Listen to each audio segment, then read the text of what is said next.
Hey everyone, welcome to our channel. In today's video, we will guide you through how to see who logged into your Facebook account. So if you suspect unauthorized access to your Facebook account or want to log out of all sessions at once for security reasons, then Facebook provides a features to do so. So let's get started. After that, simply go to the Facebook website or open the Facebook app on your mobile device. So inside Facebook, tap on the three dashboard option available in the bottom right corner. So after you tap on it, scroll down and select settings and privacy. Inside settings and privacy, tap on the settings option available there. So after you tap on the settings, scroll down till you find the option activity log in your information. So scroll down simply and check for your information option available in settings. So in your information, you will get to see activity log option available in top. Tap on it.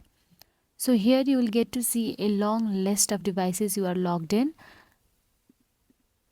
So if you want to log out of any of these devices, then simply click on the three dots available next to each session entry and select logout. So by following these steps, you can see who is logged into your Facebook account and sign out of any devices accordingly. So if you found this video helpful, please like, share and subscribe our channel, and thank you for watching.